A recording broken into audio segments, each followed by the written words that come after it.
13장 31절부터 33절 세 절의 말씀이니까 우리 다 같이 한 목소리로 읽도록 하겠습니다. 또 비유를 들어 이르시되 천국은 마치 사람이 자기 밭에 갖다 심은 겨자씨 하나 같으니 이는 모든 씨보다 작은 것이로되 자란 후에는 풀보다 커서 나무가 되매 공중의 새들이 와서 그 가지에 깃들린다.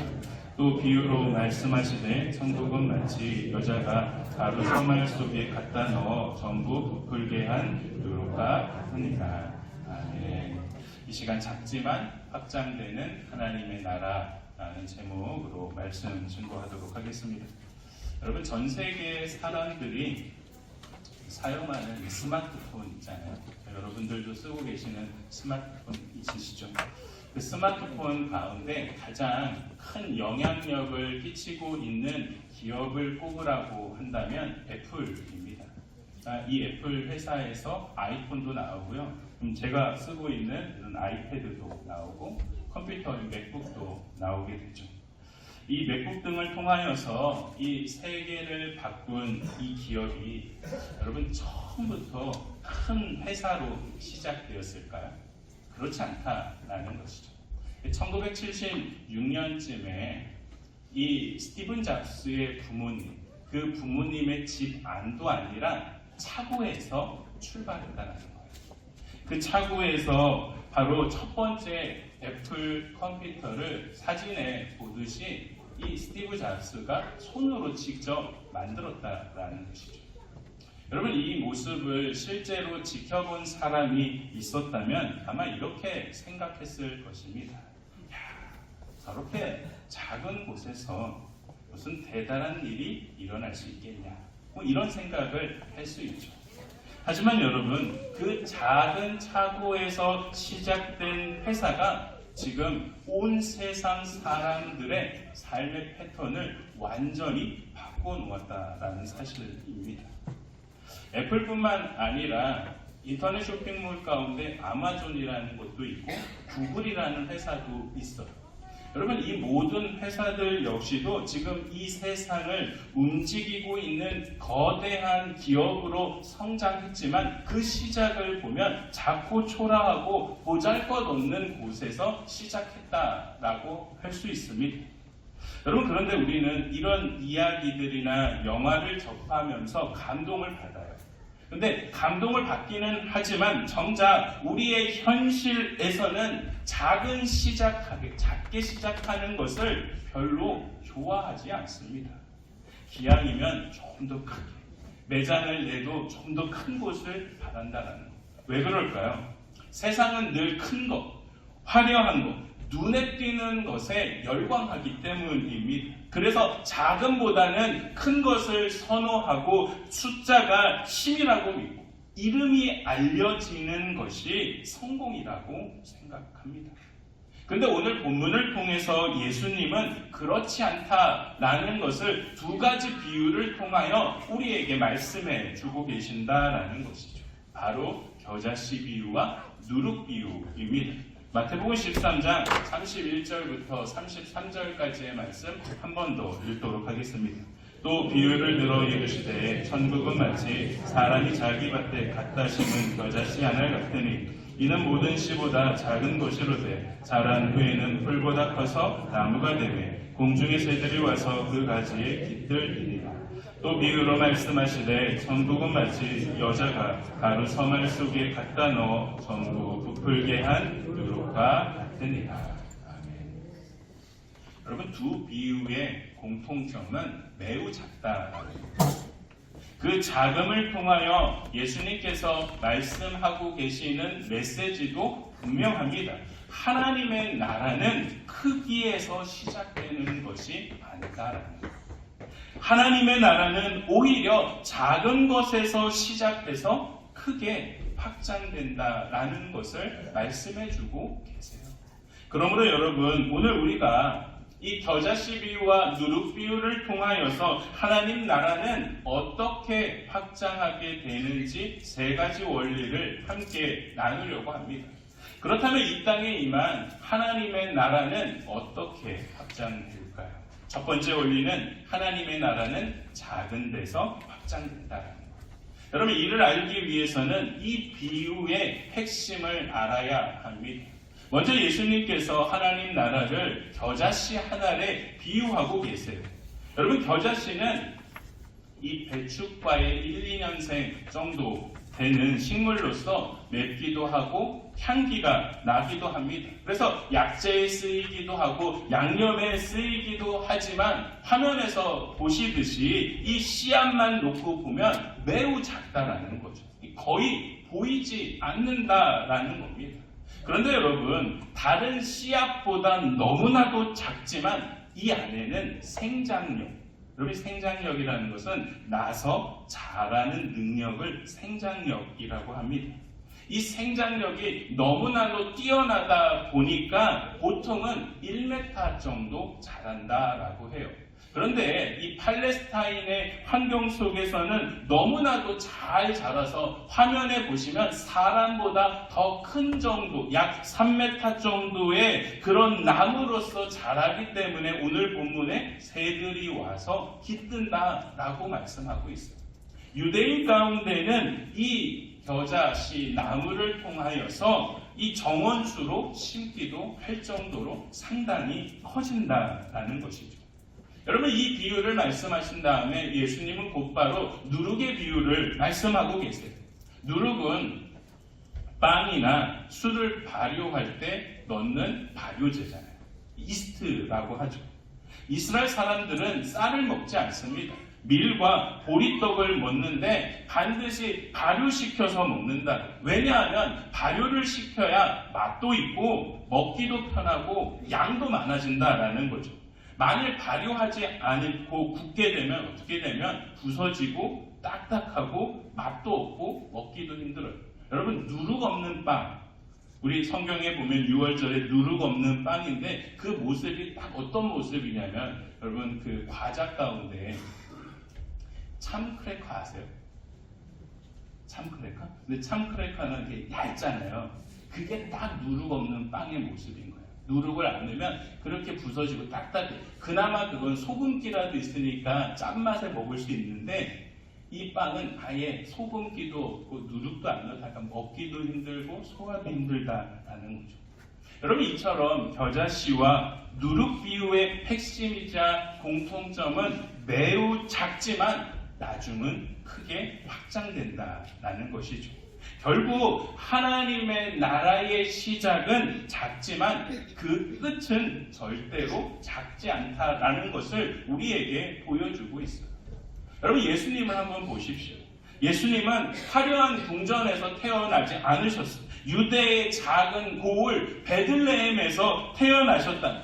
그 베들레헴 안에서도 마구간에서 태어나셨다라는 거죠. 세상의 관점으로 보면 예수님의 탄생은 별 볼 일 없습니다.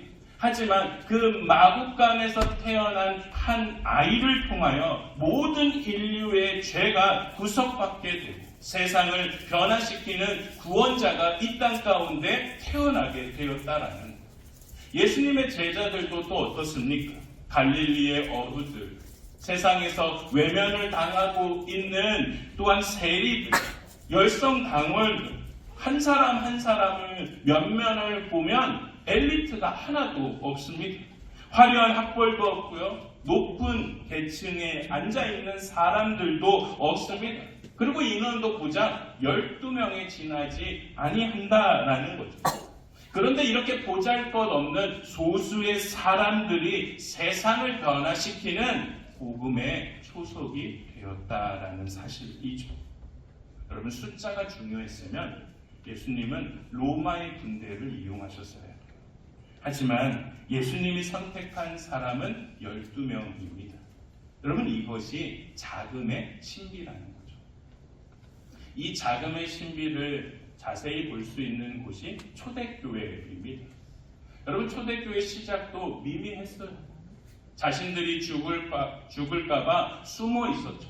하지만 그들 가운데 오순절에 성령이 임하게 되자 어떻게 됩니까? 베드로가 한 번의 설교에 3,000명이나 회개하게 되었다라는 것이죠.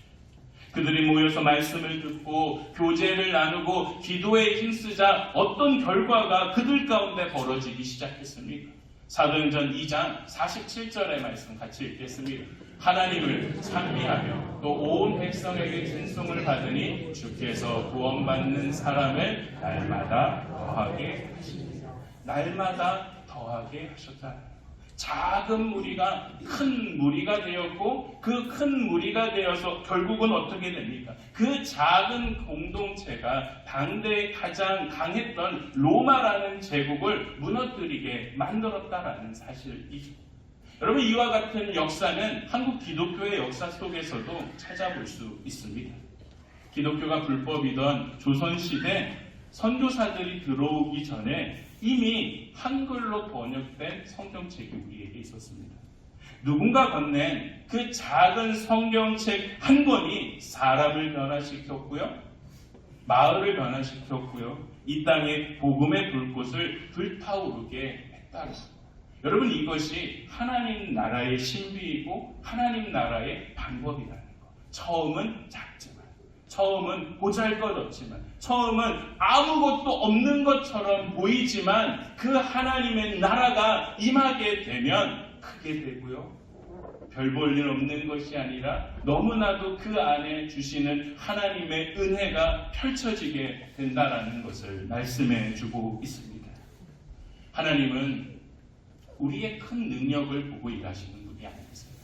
오히려 우리가 겨자씨처럼 누룩처럼 작은 존재라고 고백할 때 하나님은 우리를 들어서 사용하시는 분이십니다. 왜냐하면 하나님의 원리를 우리에게 가르치기 위해서죠. 하나님의 나라는 작지만 크게 확장되는 나라임을 우리에게 보여주기 위함이라는 것. 여러분, 그래서 내가 작다라고 해서, 내가 부족하다라고 해서 염려하거나 두려워할 필요가 없습니다. 내가 작으면 작을수록, 내가 부족하면 부족할수록 오히려 하나님께서 우리를 크게 사용하여 주실 줄 믿습니다. 하나님 앞에 하나님께서 우리의 모든 것을 들어 사용하시는 그 순간 우리 안에 공중의 수많은 새들이 깃들게 되는 것이고, 우리를 통하여서 결국은 내 작은 헌신과 섬김을 통하여 내가 속한 모든 곳이 하나님의 나라가 될 수 있다는 것. 그러면 여러분, 여러분의 헌신이 작다고 느껴지십니까? 여러분의 그 기도가 세상 소리에 묻히는 것 같습니까? 아니다라는 거예요. 오히려 하나님은 세미한 그 음성까지 듣고 계시기 때문에 그 작은 음성, 작은 기도의 그 씨앗을 삼아서 거대한 하나님의 나라로 확정하시는 거예요. 나는 약하지만 내가 믿고 있는 하나님은 강하고 그분의 계획은 위대하시기 때문이죠. 여러분, 그래서 우리는 사도 바울과 같이 고백하면 돼요. 우리가 잘 아는 빌립보서 4장 13절의 말씀을 우리 다 같이 고백했으면 좋겠습니다. 내게 능력 주시는 자 안에서 내가 모든 것을 할 수 있느니라. 아멘. 나는 할 수 없어요. 하지만 내 안에 계시는 예수님의 능력이 내게 임하게 되면 내 어떤 삶의 모든 형편이라 할지라도 주님의 능력으로 인하여 우리는 살아갈 수 있고 힘을 낼 수 있고 용기 낼 수 있고 하나님의 나라가 내 안에서 펼쳐지게 될 줄 믿습니다. 여러분, 지극히 작은 일을 맡은 자에게 하나님의 나라, 천국의 은혜가 임하게 되는 것입니다. 내 능력이 부족해도 돼요. 왜 그럴까요? 우리가 믿고 있는 하나님은 능력 위에 능력을, 은혜 위에 은혜를 더하시는 분이기 때문입니다. 이를 믿으시는 저와 여러분 모두가 되길 주님의 이름으로 축원합니다. 여러분, 그렇다면 두 번째 원리는 과연 무엇일까요? 하나님의 나라는 조용히 성장한다. 작은 데서 확장되기도 하지만 하나님의 나라는 조용히 성장한다는 것.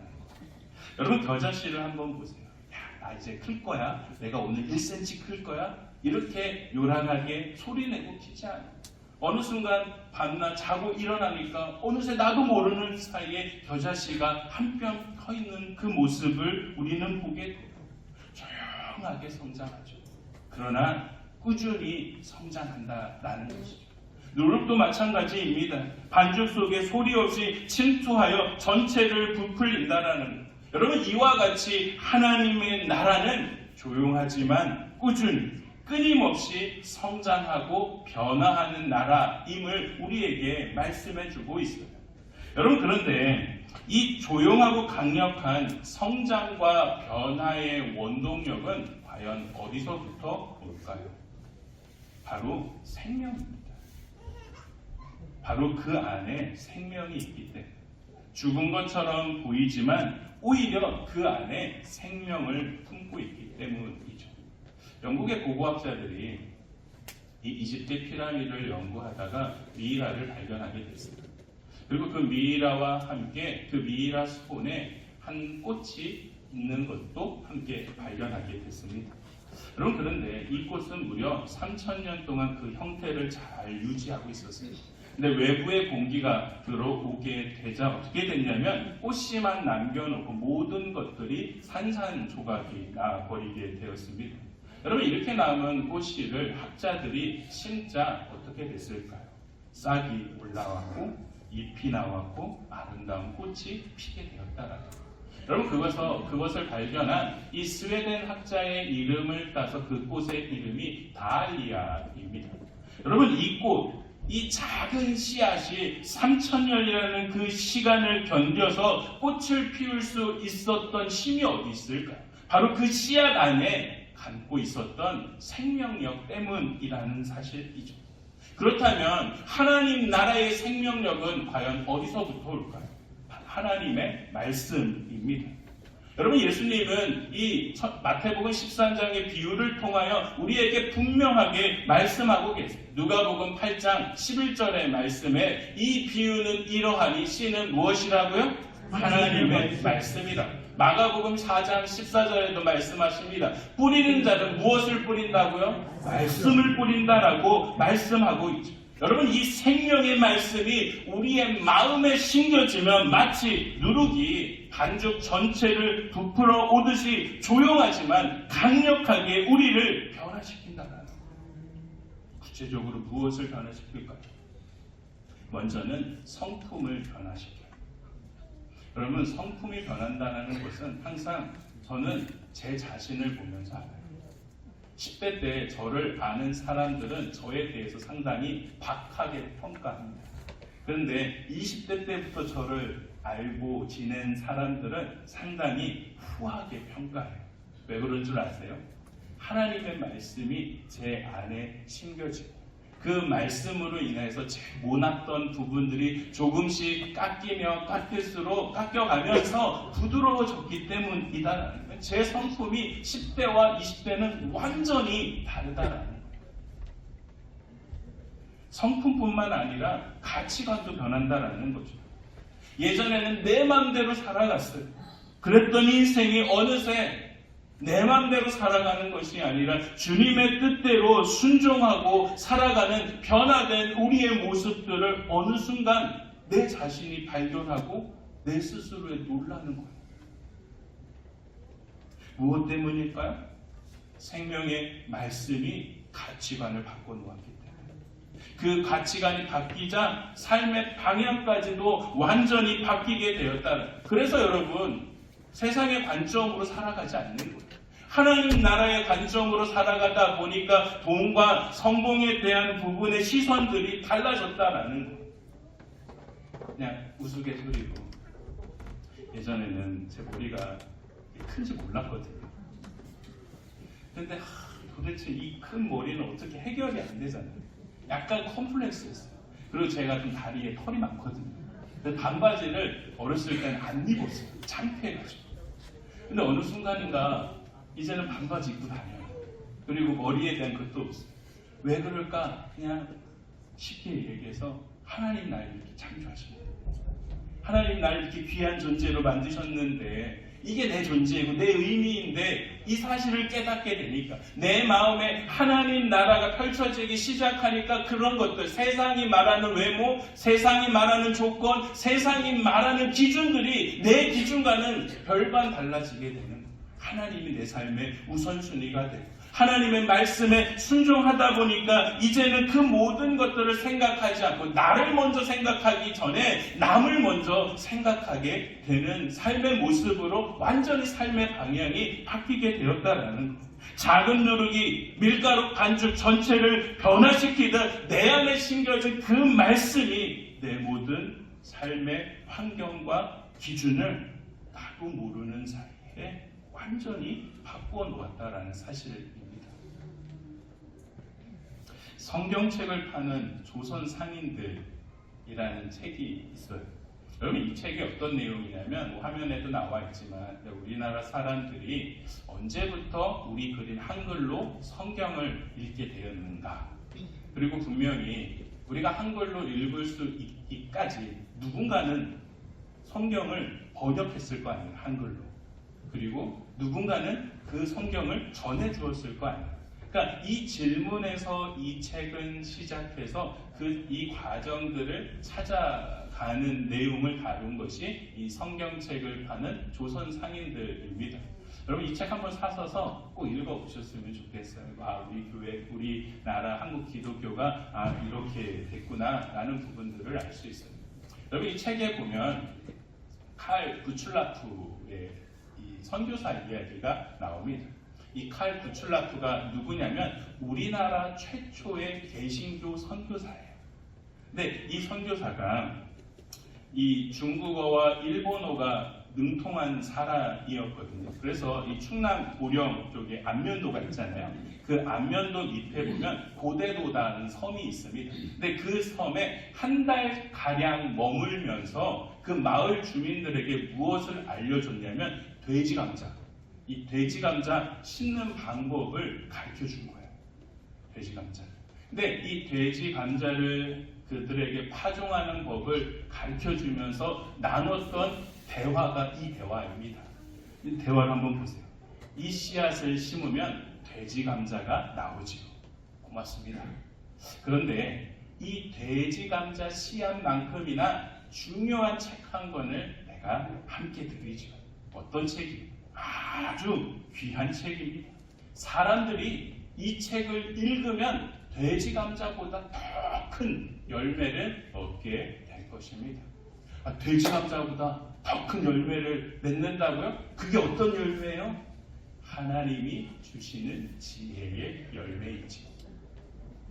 여러분, 지금 어떠한 목적으로 조선에 들어왔는지 모를 수상한 이 서양인이 건넨 책 한 권을 받는 조선인의 입장으로 한번 생각해 보면 탐탁지 않을 수 있어요.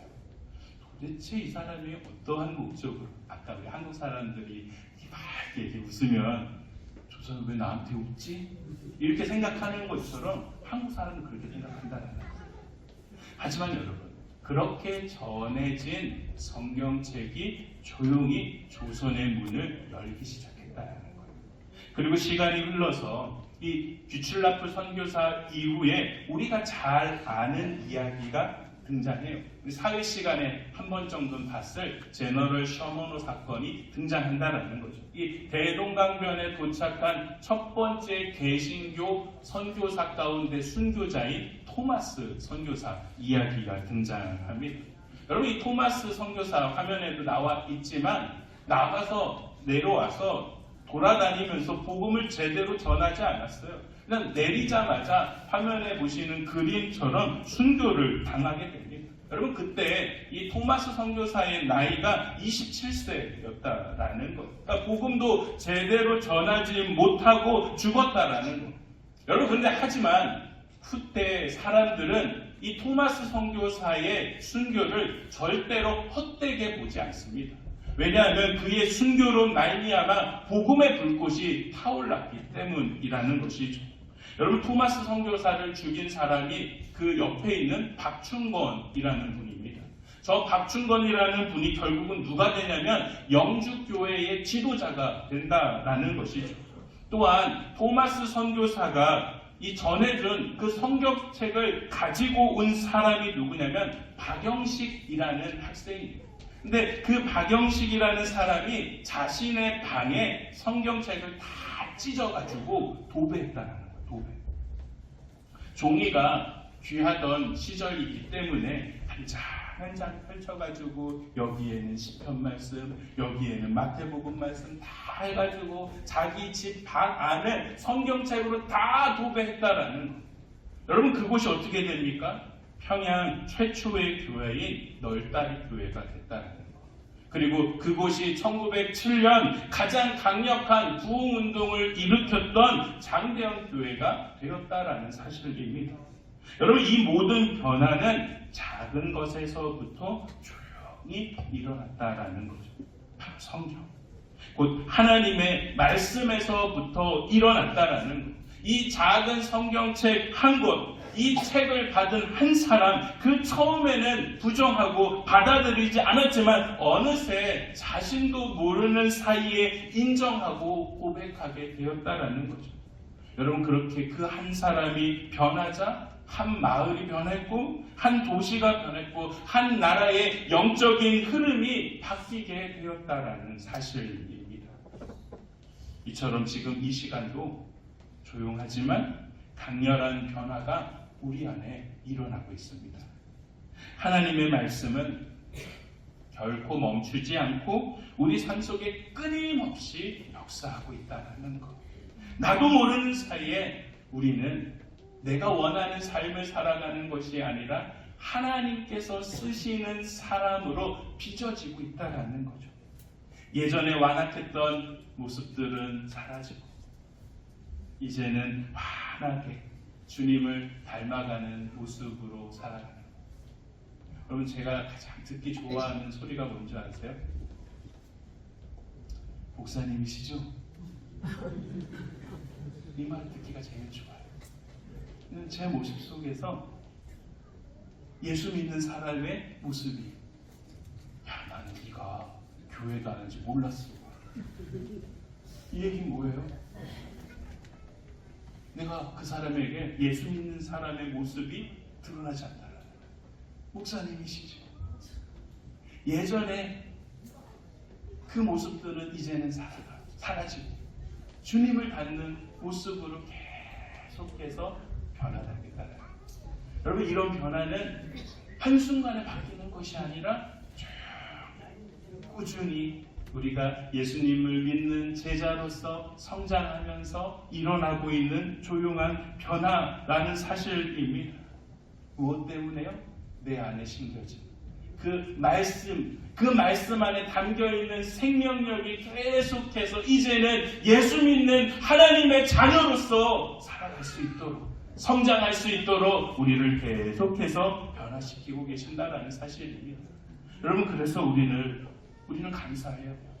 이렇게 생명력 주신 하나님의 말씀을 들을 수 있는 은혜를 허락하여 주심에 감사하고 세상에서 우리에게 줄 수 없는 진정한 만족과 행복을 우리에게 주신 하나님 앞에 감사하며 살아가야 될 줄 믿습니다.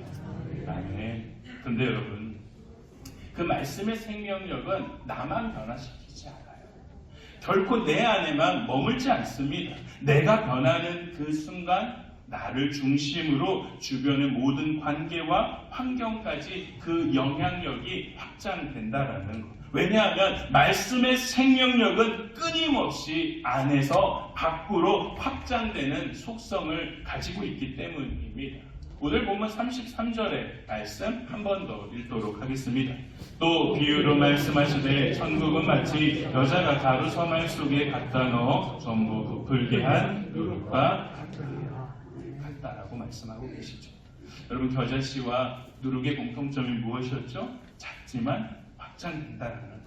그러나 겨자씨와 누룩의 그 전하는 방식에 있어서는 약간의 차이가 있어요. 어떠한 차이점이냐면 겨자씨는 작은 씨앗 하나가 스스로 자라나서 거대한 나무가 되는 그 성장의 관점 속에 있다면 반면에 누룩은 스스로 커지는 것이 아니에요. 반죽 속에 스며들어서 바로 누룩이 아니라 다른 것을 크게 만든다라는 거죠. 그러니까 마치 소금이 맛을 내듯이 주변의 성질을 완전히 바꾸어 놓는다라는 것, 바로 이것이 하나님 나라의 원리라는 것입니다. 천국은 겨자씨처럼 그 자체로 우리를 성장시키기도 하지만 누룩처럼 내가 속한 모든 것을 변화시킨다라는 것. 다시 말해서 내가 하나님의 나라를 이 땅에서 온전히 누리게 되면 내 자신도 변하고 내 주변에 있는 모든 사람들이 나를 통하여 하나님 나라가 펼쳐지기 때문에 그 나라를 통하여 완전히 변한다라는 사실이죠. 여러분, 이것은 역사적으로 기독교를 통하여서 증명되고 있습니다. 로마의 콜로세움이 어떠한 곳입니까? 바로 그들의 쾌락과 즐거움에 의해서 만들었고 사자의 밥이 되는 그 기독교인들의 그 모습을 통하여 로마 사람들이 즐기려고 만든 것이 콜로세움입니다. 하지만 기독교인들은 어떻습니까? 두려워하지 않고 오히려 평안한 죽음을 맞이합니다. 그 모습을 지켜보면서 로마인들은 경악하는 것. 도대체 저 사람들이 믿고 있는 예수 그리스도는 누구이길래 저렇게 죽음 앞에서 평안할 수 있을까? 그리스도인들의 평안함이 로마인들의 마음속에 누룩처럼 조금씩 스며들어서 로마인들의 생각을 변화시키고 있다라는 것입니다. 또한 로마의 무서운 전염병이 돌았을 때 돈 있고 권력이 있는 로마의 사람들은 다 도망쳤어요. 하지만 로마에 살고 있던 기독교인들만은 남아서 자신들을 박해하고 외면했던 그들의 고름을 닦아주고 그들을 치유하여 남았다라는 사실이죠. 우리가 아까 읽었던 사도행전 2장 47절의 말씀 읽겠습니다. 하나님을 찬미하며 또 온 백성에게 칭송을 받으니 주께서 구원받는 사람을 날마다 더하게 하시니라. 아멘. 여러분, 여기서 나오는 온 백성은 예수 믿는 사람들이 아니에요. 이쪽 교회 사람들이 저쪽 교회 사람들 칭찬했던 게 아니라 예수 믿지 않는 사람들, 예수님을 부정하고 세상에 대해 세상을 살아가면서 교회를 부정했던 사람들이 오히려 저 사람들이라면 진짜 예수 믿는 사람들이구나, 믿지 않는 사람들이 인정했다라는, 로마의 사람들이 콜로세움의 그 모습을 지켜보면서 전염병이 돌았을 때 그리스도인들이 행했던 그 모습을 보면서 그리스도인들은 저런 삶을 살아가구나 인정했다라는 사실입니다. 여러분, 우리 교회의 비전이 무엇이죠? 하나님 나라 복음으로 확장하는 제자 공동체입니다. 이를 위해서 세 가지 목회 전략을 세운 것이 하나님 나라가 임하는 교회, 선교적 교회, 선한 영향력을 끼치는 교회입니다. 그 중에 선한 영향력을 끼치는 교회라는 이 부분은 화려한 이벤트나 거대한 광고판을 통하여서 전달되는 게 아니죠. 여러분, 선한 영향력은 내가 하나님의 나라를 제대로 누리면 그 영향력이 자연스럽게 내 주변에 있는 사람들에게 확장되고 전달되기 때문입니다. 누룩은 밀가루 반죽 속에 들어가서 자신의 형체가 완전히 사라지지만 반죽 전체를 부풀어 오르게 한다는 것. 여러분, 선한 영향력도 마찬가지라는 거예요. 내가 죽어야지. 내가 죽고 내 안에 계신 예수 그리스도가 드러날 때 주변이 살아날 수 있다라는 거예요. 그래서 여러분, 그리스도인들은 때로는 억울함이 있어도 참을 수 있어야 된다는 거예요. 내가 손해받고 내가 억울해도 먼저 손을 내밀 수 있어야 되고, 이름도 없이 밑도 없이 섬길 때 그곳에 하나님의 나라가 강력하게 임할 수 있다라는 사실입니다. 그러므로 우리는 세상을 변화시키는 특공대인 거예요. 여러분, 그냥 특공대는 총과 칼로 나가겠죠. 하지만 우리가 세상을 향해 나아가는 것은 결국은 총과 칼이 아니라 생명의 말씀이라는 거예요. 그 말씀을 가지고 세상에 들어가 그 안에서 부드럽게 부풀어 오르게 할 때 오히려 세상은 비로소 우리 안에 있는 특별함을 보게 된다는 거예요. 우리 안에 있는 특별함이 뭘까요? 바로 예수 그리스도라는 사실입니다. 여러분, 그래서 항상 제가 세상은 눈에 보이는 우리의 모습을 보면서 보이지 않는 하나님을 평가하고 있다는 것. 눈에 보이는 우리가 제대로 믿어야 되고 제대로 살아야 되고 그리스도인답게 살아가야 하지만이 보이지 않는 하나님이 그들에게 전해질 수 있다라는 거. 야, 나는 네가 교회 다니는지 몰랐다? 이게 아니라 목사님이시죠? 너는 진짜 너라면 내가 교회 갈 것 같아. 여러분 이게 뭡니까? 눈에 보이는 내가 보이지 않는 하나님을 증거했다라는 사실입니다. 성도 여러분, 여러분의 말씀이 여러분이 말씀으로 변하게 되면 여러분을 통해 전해진 그 특별한 예수 그리스도가 가정을 변화시키게 될 줄 믿습니다. 여러분을 통해서 묵묵히 그 하나님의 말씀과 순리와 원리대로 살아갈 때 그 조직의 문화가 완전히 바뀌게 될 줄 믿습니다. 여러분 이것이 선한 영향력이고 하나님 나라가 작지만 확장되는 원리일 줄 믿습니다. 말씀을 정리합니다. 세상은 여전히 우리에게 묻습니다. 너희가 그렇게 작아서 무엇을 할 수 있겠냐? 너희 목소리 너무 작지 않느냐라고 우리에게 이야기할 수 있어요. 하지만 여러분, 우리는 작지만 우리 안에 있는 생명은 위대합니다. 우리는 조용하지만 우리 안에 있는 말씀은 세상을 뒤엎을 그 능력과 힘이 우리 안에 있다라는 것. 내게 능력 주시는 자 안에서 내가 모든 것을 할 수 있다라고 고백할 수 있다라는 것. 여러분 그래서 우리의 현실이 때로는 녹록지 않고 작고 초라하다 할지라도 여러분 낙심하지 마십시오. 여러분 안에 이미 하나님의 나라가 시작되고 있기 때문이죠.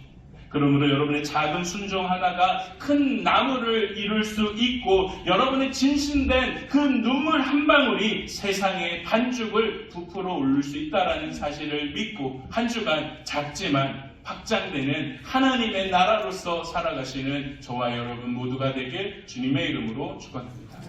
기도하시겠습니다. 하나님 아버지, 세상의 크기에 기죽지 않고 우리 안에 심긴 겨자씨 같은 복음의 생명력을 신뢰하게 하옵소서. 내 안의 말씀이 조용히 나의 성품과 가치관을 변화시켜 주시고 이제 우리가 세상 속에 거룩한 누룩이 되어 이름도 없이 빛도 없는 순종으로 가정과 일터를 하나님 나라로 부풀리는 선한 영향력의 통로가 될 수 있게 하여 주옵소서. 예수님 이름으로 기도합니다. 아멘. 우리 이 시간 한 번 더 기도함에 있어서 우리 비전 505